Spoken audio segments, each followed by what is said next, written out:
Hi guys, welcome back to another episode of Sin and Tonic. Today's story is that of Yoo Young-chul. Pack a bag, we are off to South Korea. Sin and Tonic! Don't think we've been to South Korea in a Sin and Tonic case yet, have we? Correct me if I'm wrong, don't think so. So bear with if I cannot pronounce some of the names and things like that. I will do my best. Without further ado, let's dive in.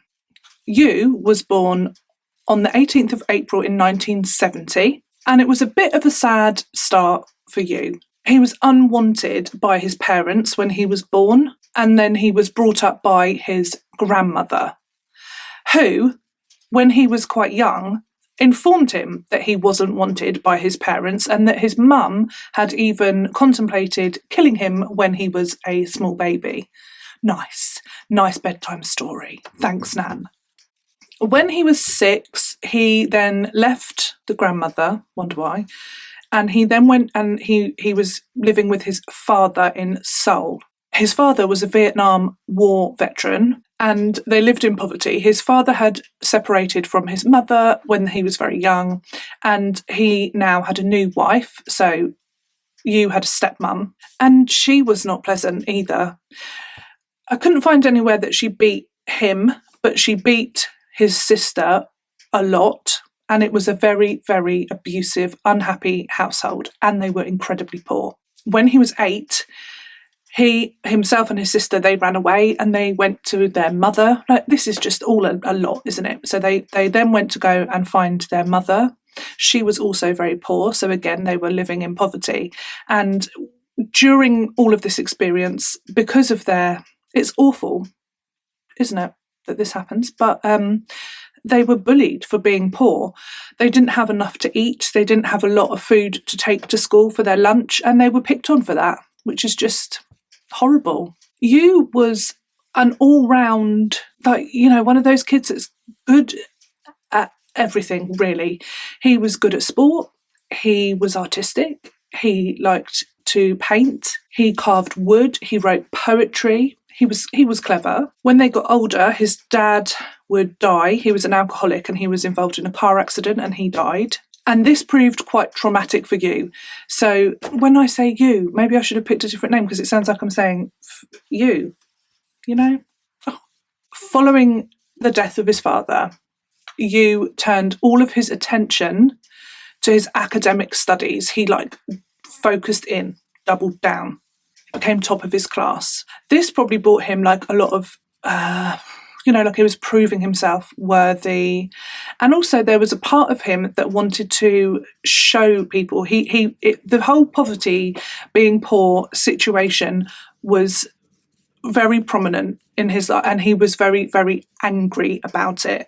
He was angry at the fact that he was picked on for being poor. He was angry that he was poor, and he wanted to, that anger, he was turning that anger. So at this point, doing good, I am going to be better than this. So he was trying really hard. In that process, he also envied very much anyone that was rich and wealthy. Something to note, interesting, when he was at school, during his school, he would often faint during sports events and things like that. So when he was exerting himself, people thought at the time that was maybe probably because he was malnourished and they didn't have enough to eat, and it very well could have been. Also, though, and we'll come back to this later, the hands are in play today. But one thing that was noted was that it could have possibly been epileptic seizures. So just thought I'd pop that in there. One sec. I've got a hot beverage because it's cold. There's different ways that this can go. This envy of the rich and the wealthy. So he's trying hard. He wants to better himself. Equally, there's this little, it's like the devil and what's the angel on the shoulder? Woo, talking to you. Because he had the angel saying, try hard, do well, and you'll succeed. And then on this side, he had the devil why did they get that stuff? And you don't, and you could just take it. You could take it. Do you like my devil?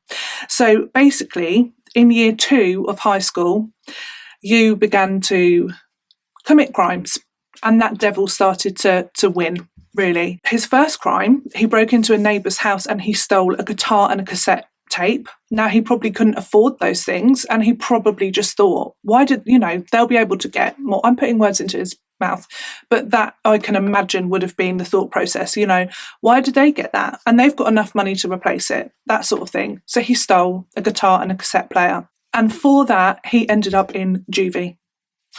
Yeah, and he didn't get to graduate school. I guess I find that tragic. He had a lot of promise. He effed up, paid a big price. And from there, it just, He spent most of his adult life in prison, and he definitely followed the devil on his shoulder. He mainly was incarcerated for things like robbery. He really went down that path. He was often robbing, and also fraud as well. So he decided that that's how he was going to get his. Basically, he was going to take it. Now, prison did absolutely nothing to reform Yoo. I'm going to start calling him Chul, okay? That's his surname, Chul. I'm going to call him that because it's weirding me out saying Yoo. Sorry, I'm changing. Did nothing to reform Chul. So, in fact, massively the opposite. So when he went into prison, he started to read up about serial killers, and there was one in particular that was his favourite. Always worrying when there's a favourite serial killer, I think. That's red flag. Is it? I don't have a favourite killer. I might have cases that I think that was really interesting. I feel like I have to defend myself here. I've made myself uncomfortable. Oh. Anyway, you know what I mean. If someone's like, the killer, like that, and I find that creepy. So he had a particular interest in. Let me read the name. Hong Do-young. I hope that's right. Serial killer. He murdered 9 victims, and this is interesting. He was predominantly a thief. That might have been and that's what Chul is basically. He's a thief. However, if somebody was at home when he was committing his robbery, he would kill them. He would stab them to death. He only targeted the rich and the wealthy. That probably tapped in there to Chul, didn't it? And he thought very, very little of the rich and the wealthy people. I feel like this was a trigger point.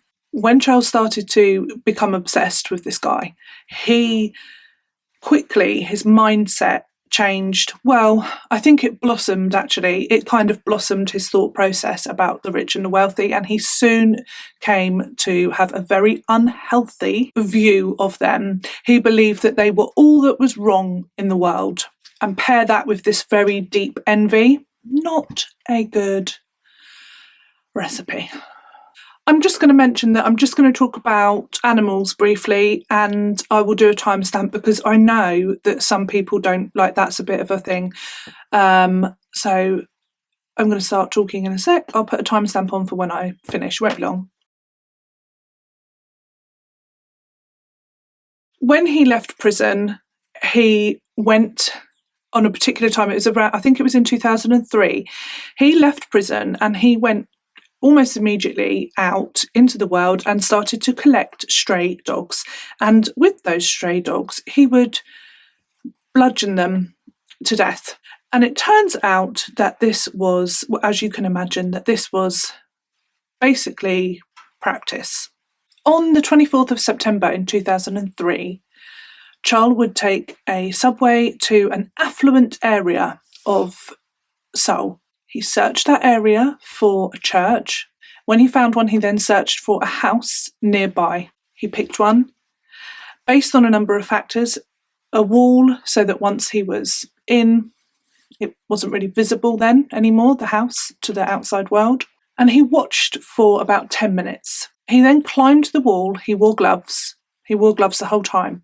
Climbed the wall and then just brazenly walked through their front door. This was the home of 72-year-old and 68-year-old Mr. and Mrs. Lee. He had a look around the property and then he entered into the master bedroom and they were both in there, and he proceeded to stab Mr. Lee in the throat. Can you imagine? Now, this case, it was a suggestion from a subscriber. Thank you, by the way. I've had so many suggestions and it's been a bit manic for me because I've been like, oh gosh, like looking at them all and stuff. They're all in a list. It's all good. And yeah, thanks. But this one stood out, I must admit, because it was very much, when something almost feels unbelievable, like I always say, like out of a horror film. And that I always find that really interesting, because I find it interesting that somebody goes that far. It's not just a fit of rage and they've attacked somebody. It's thought out and they've gone dark. And they pick very odd or like, I find it interesting why they choose what they choose, why they, just the thought process of it. Am I weird? My apologies. I think I said that he entered the bedroom. I think it was the living room. Sorry, apologies. Anyhow, after he has stabbed Mr. Lee in the neck, so there's a lot of commotion going on, Mrs. Lee is beside herself and Chul is trying to calm her down. Really? And then he proceeds to hit her about the head 3 times with his makeshift hammer. So it's one of those hammers where it would have had a big long handle, and he's taken that out and put in a shorter handle so it's easier to sort of maneuver. And oh God.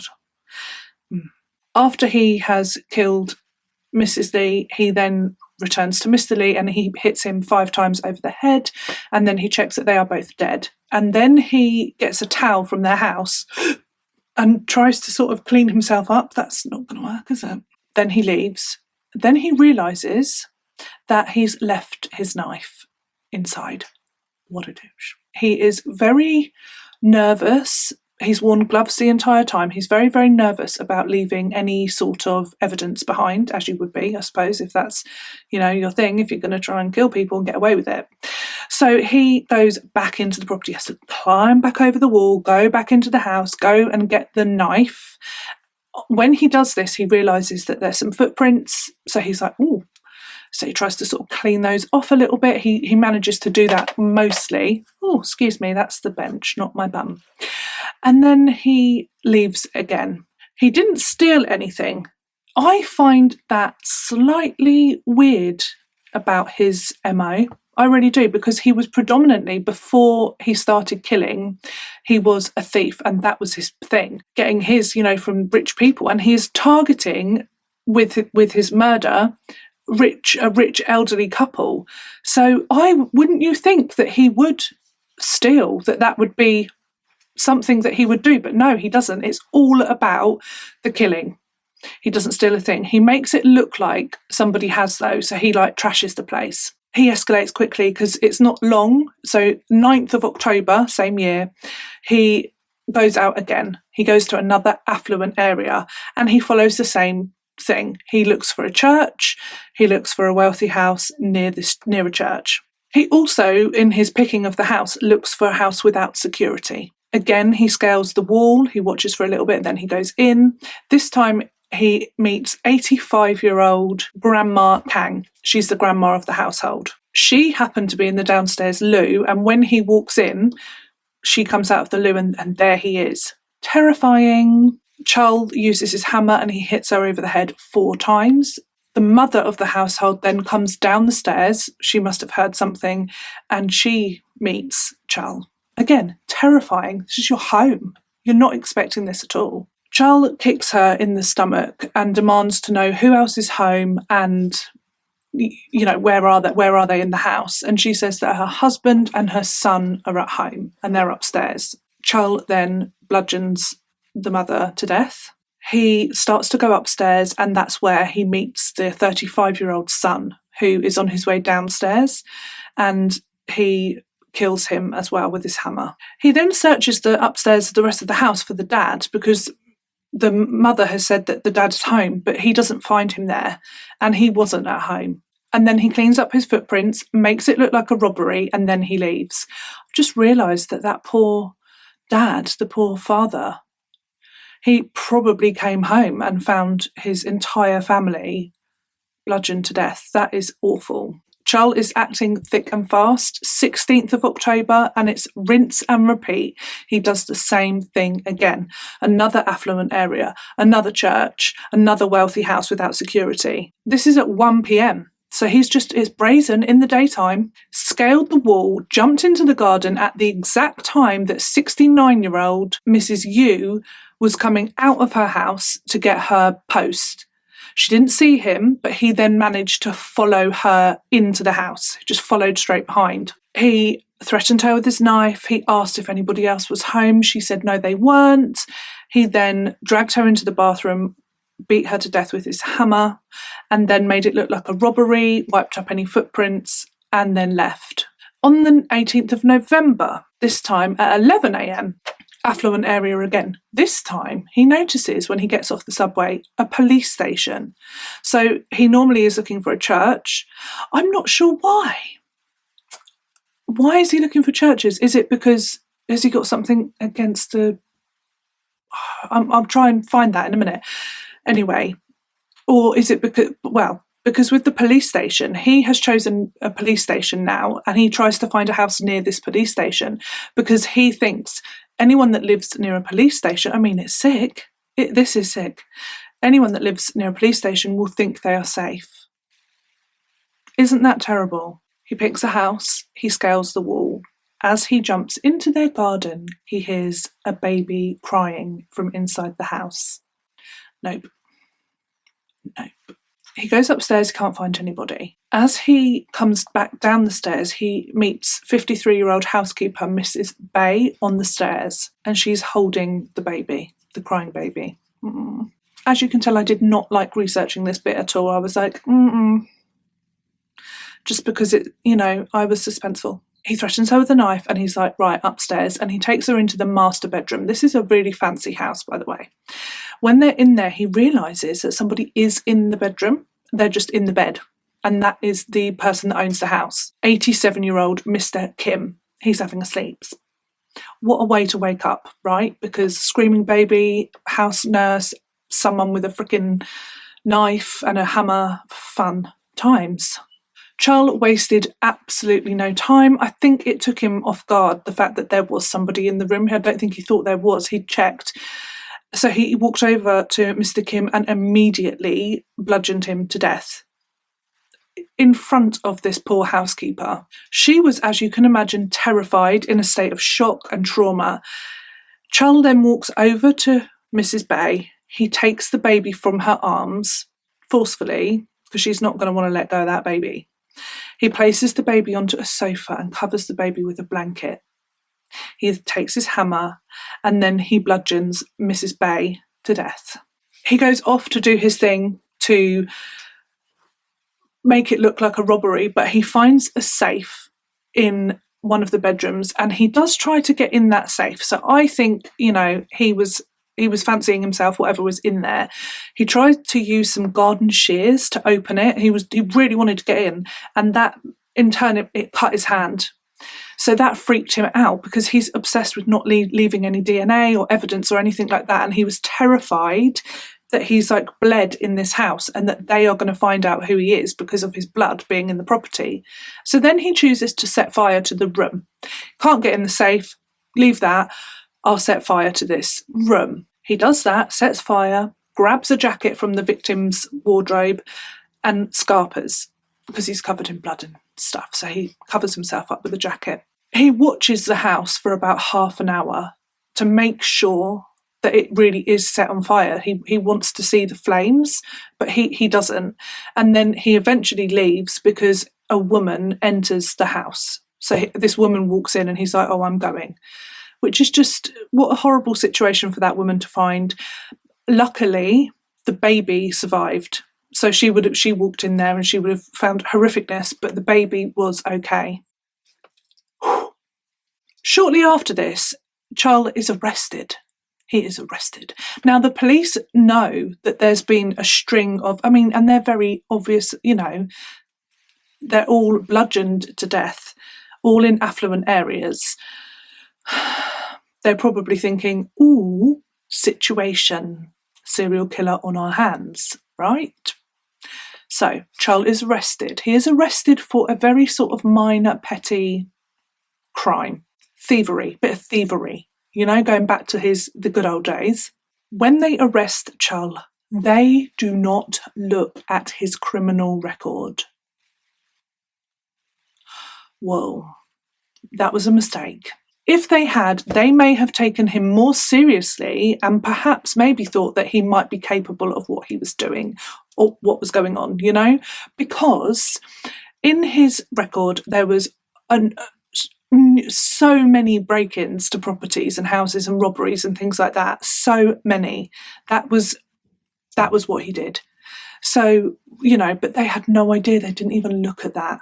They gave him a slap on the wrist and sent him on his way. They assumed he was a petty first-time thief. Assumption.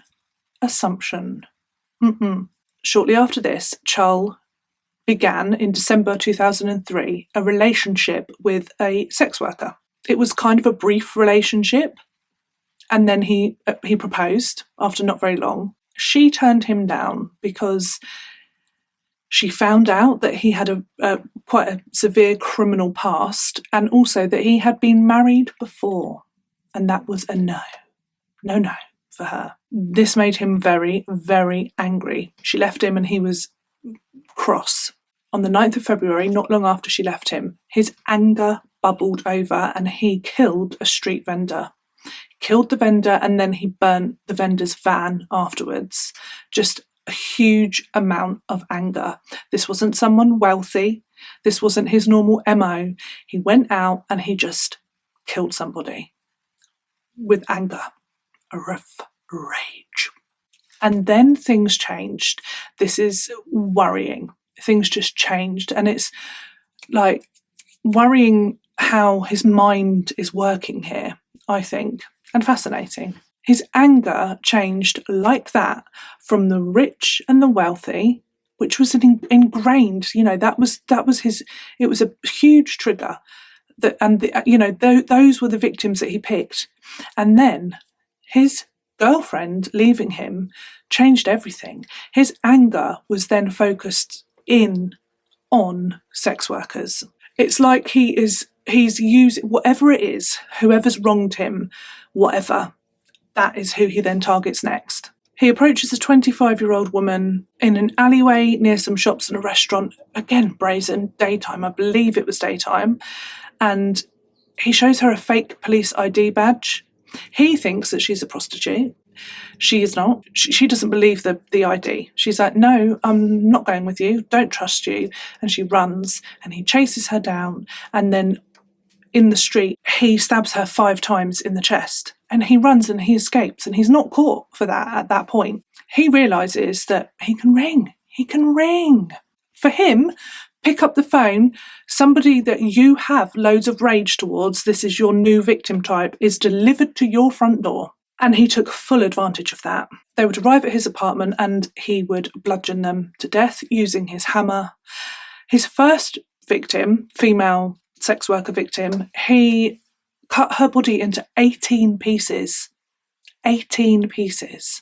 He then disposed of her body on a mountain, and it would take a couple of trips. So he would fill up a rucksack with some parts and go and bury them, and then he would come back and do the same. So it was quite a goings on. All of this, like, it's just revenge, isn't it? Revenge on those that he thinks have wronged him. He killed 8 prostitutes in this way. Ring, they come, bludgeon them to death, decapitate them, dismember their bodies and take them up to the mountain.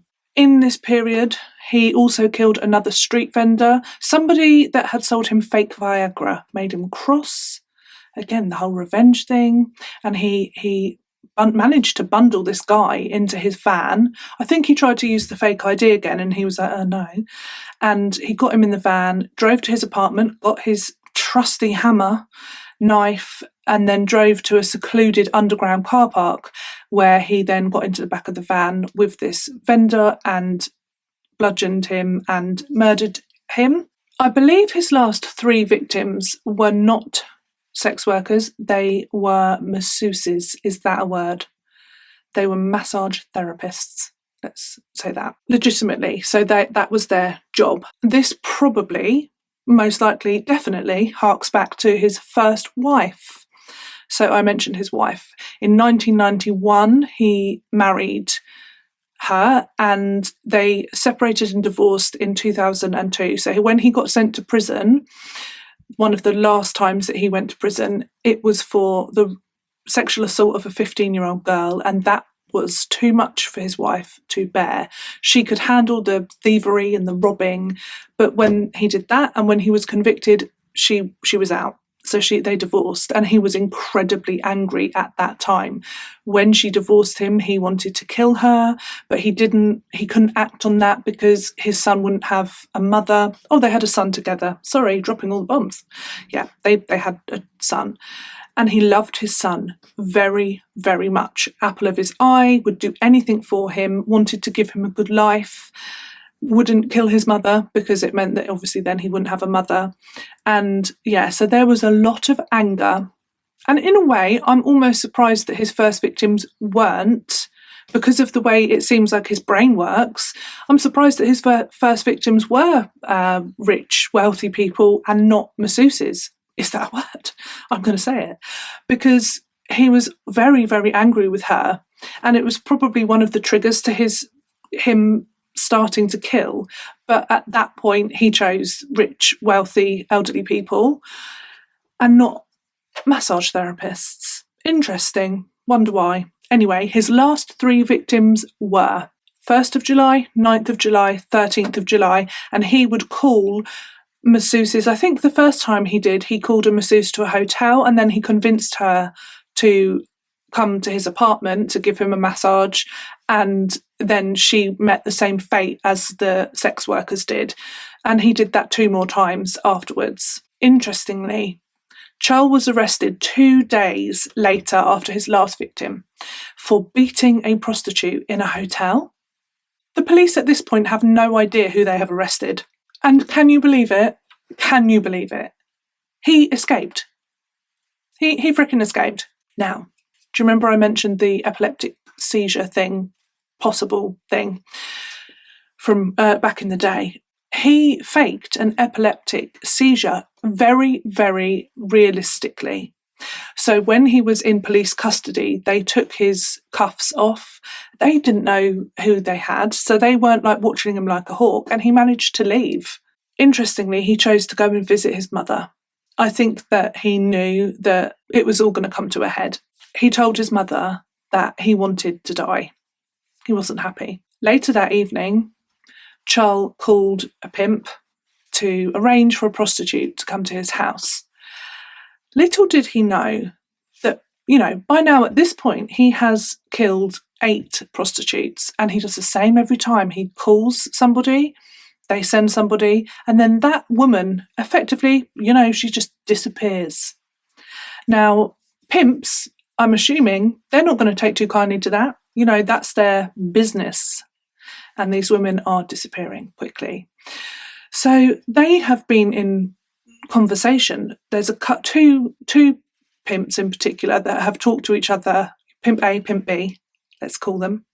So Pimp A is like, so I'm getting a phone call and it's always from this same number, and then the woman goes missing. And then Pimp B is like, yeah, me too. So maybe he must be ringing like different numbers and cards. Apparently it's a big industry there, and there's calling cards and stuff, like cards with numbers on, like it's big business.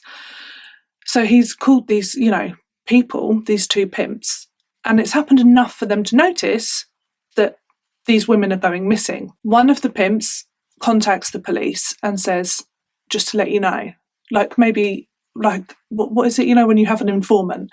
He speaks to a police officer that he knows, and he says, something's going on.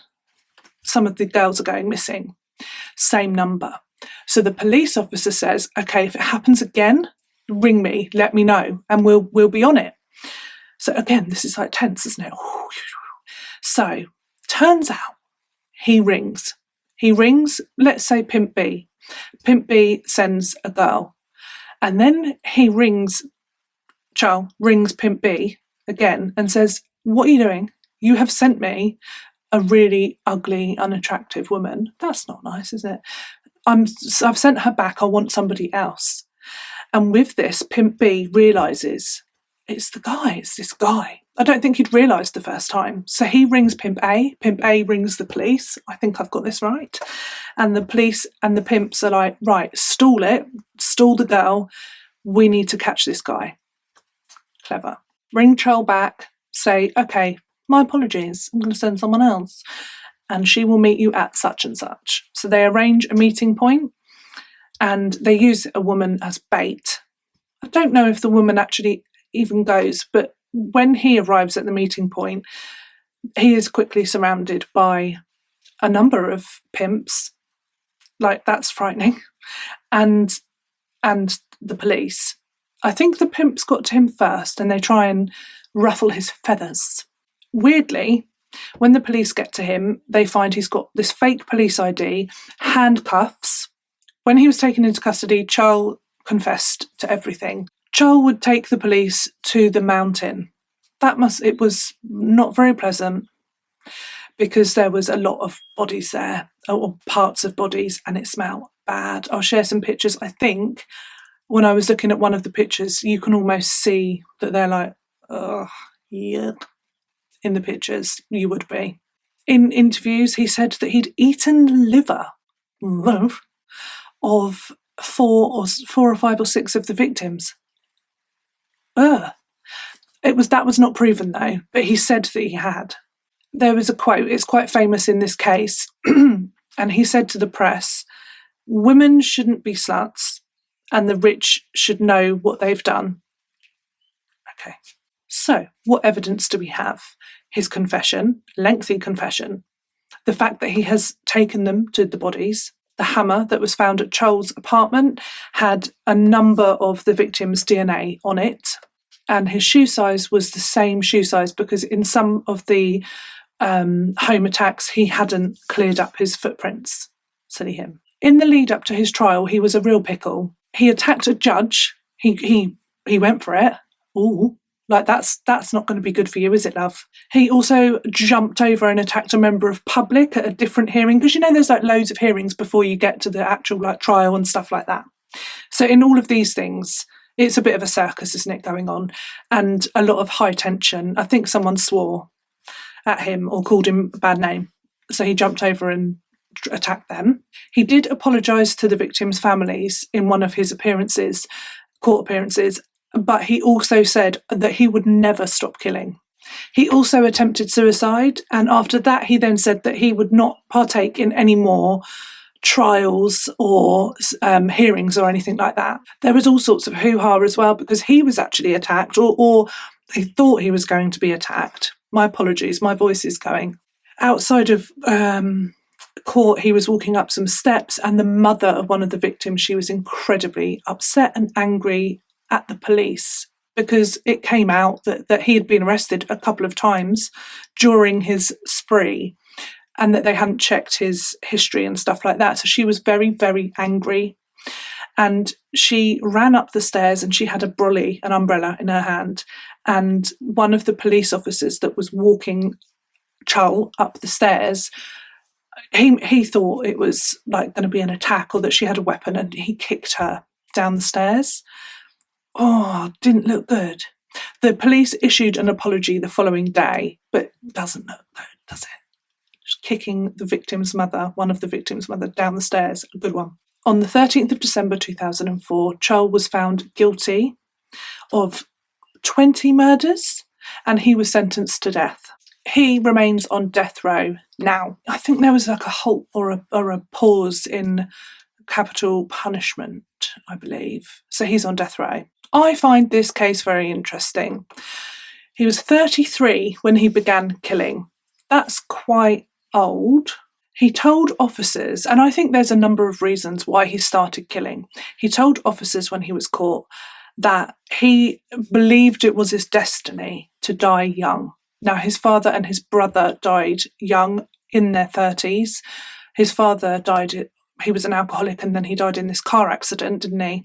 And then his brother committed suicide, and he was 34.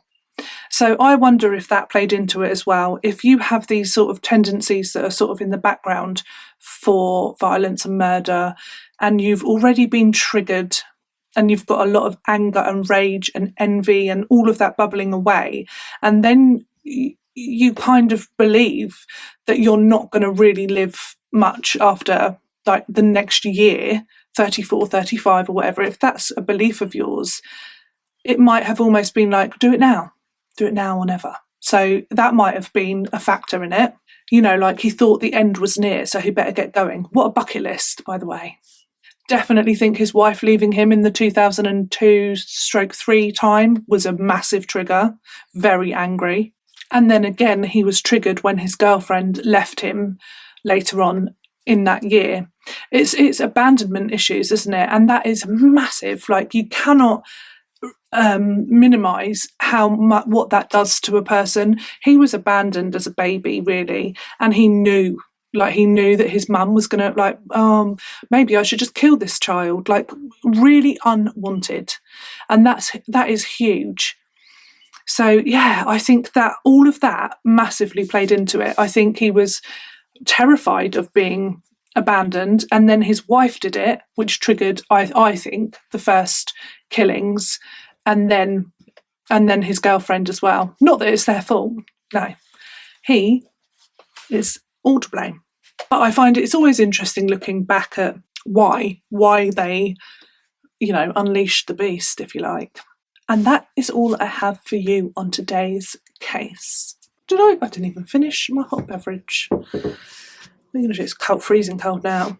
Not much to report in the world going on for me. Not much at all. Very boring at the moment. Just lots of studying and reading. And I swear my eyes are like, I am square eyes. My brain is getting a thorough workout all the time. I won't know myself when it's finished, will I? Won't know myself. Anyway, I'm going to go. I'm going to have a lemon sip or another, just maybe a tea, just something to soothe my throat because my voice is going. And everyone else will be quite pleased if I'm quiet. I shall speak to you all in the comments as always. I love that, makes me very happy. Also, what a lovely bunch of people you are. I love that. You know, when you just get YouTube channels and the comments are just nothing but beautiful people and you're like, oh, this is a nice place to be. Yeah, well, that's you. Okay, right, I'm going. Have a beautiful week, have a lovely weekend, and I will see you soon. Bye.